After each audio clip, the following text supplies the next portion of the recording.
I haven't spoken about the Primor's trilogy yet, and well, I personally do not like this show, but every time this beautiful rectangle stepped on screen, everything got way better.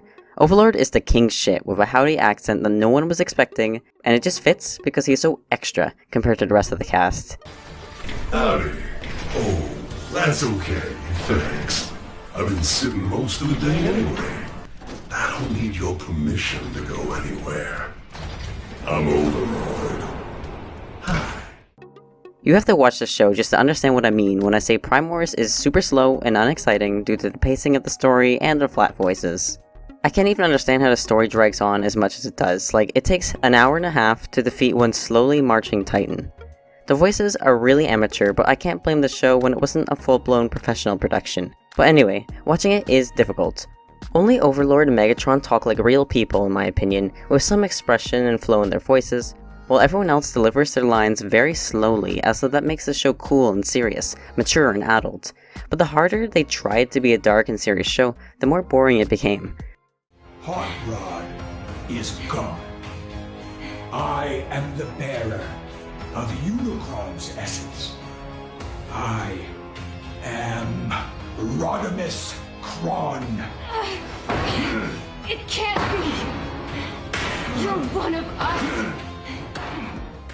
There are some long, unnatural pauses, and it doesn't feel like these are real people talking, just characters forced to say cool phrases.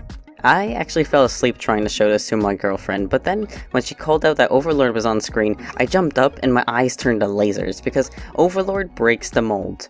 Everyone else is slow, they talk slow, they punch each other in slow motion, they take forever to get things done. Overlord is different, but he only appears minorly in part 2 and 3. So before that, you have huge chunks of the show that are just giant characters grappling each other and delivering slow punches. There's a lot of violence, it's just not violent violence. I don't know man, it's like you have these giant cities getting trampled, except there are no people, so it's like empty cities are just getting destroyed. So nothing is really happening, and when they talk like they have to save the world, you're like, what, all 6 people who inhabit it? Anyway, Overlord is awesome because he comes in and just immediately fucks people up. He just comes in and destroys some of the most boring and cringe characters, like he's my self-insert spicing up the show.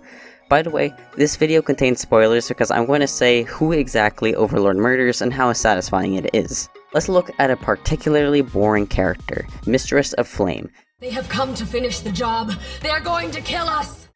She is a really monotone and slow-speaking character who the show was trying to present as wise and serious.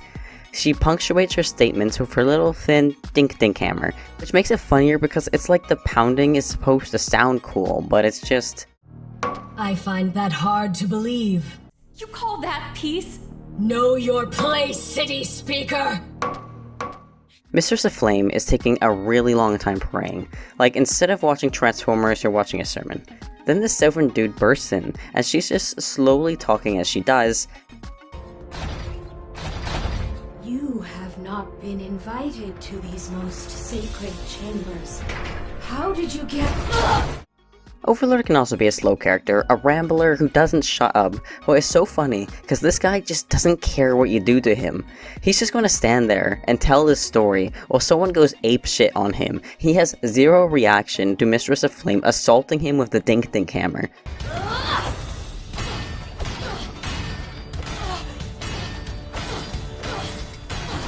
Good for you. Yeah. Because all this societal, political, religious mumbo-jumbo, it's for the junkers. This slick cowboy gives no fucks, and it's the funniest shit when these very badass scary robots come out like they're going to incinerate Overlord. Then they go pew pew pew and he's still just fucking talking about whatever the hell he's talking about. I mean, what was that all about? So of course, I had to come and get a closer look. And no sooner do I get closer than I see Metroplexes up and around too. How old is that guy, am I right? Then Mistress of Flame tries to attack Overlord again, telling him not to underestimate her. He's like, yep, sure. She runs around super fast, showing off some incredible power, and then she lunges and he just ends her instantly.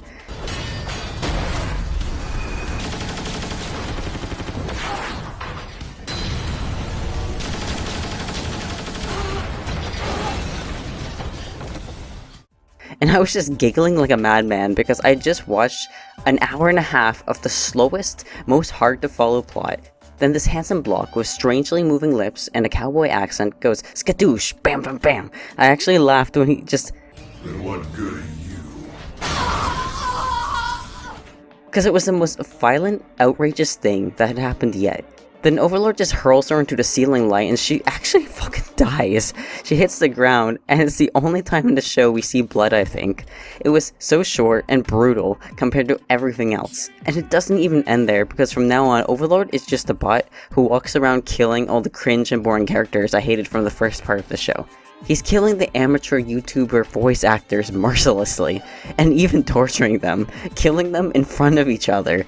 It's just so amazingly brutal. Before he kills anyone else though, Overlord has this spectacular, inappropriate scene, which isn't actually inappropriate, but it sounds so wrong. It especially sounds very dirty if you clip out just a few lines, and you gotta see that with the link I'll post at the end of the video. Overlord just speaks in such a suspiciously lustful way, and his word choice is questionable, and he's moving around in this sensual manner for no reason at all. Yeah, you're gonna do nicely. So I'll put some paint on your hood. Oh. He's the most expressive character, and it's like the voice actor was having a really fun time. Overlord says howdy, then comes up the hot rod, and this scene is about Overlord giving him the Matrix of Chaos, except it sounds like Overlord wants to teach him how to do the naughties. With the sounds he makes, I don't think it can be taken any other way, and I think the writers intentionally did this. After that, Overlord and his partner happily go off murdering. You may take that as romantic or cowboy partners, and they just suddenly shoot and break the necks of the annoying combiners, and I don't even know if we're actually supposed to be sad or scared, but I was laughing because how can you not when Menasor sounds like this?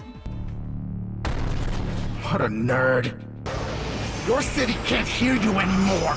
Your people are never coming back. We combiners are here to stay, and more are coming!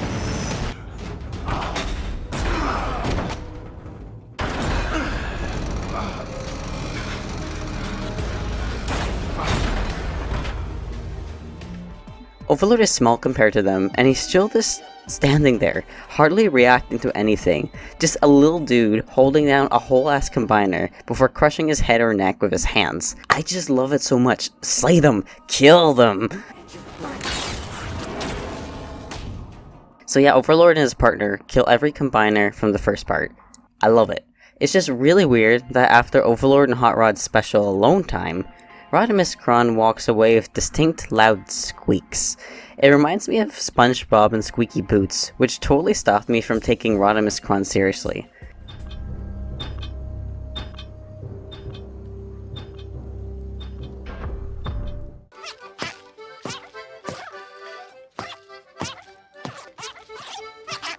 Do you like my new boots?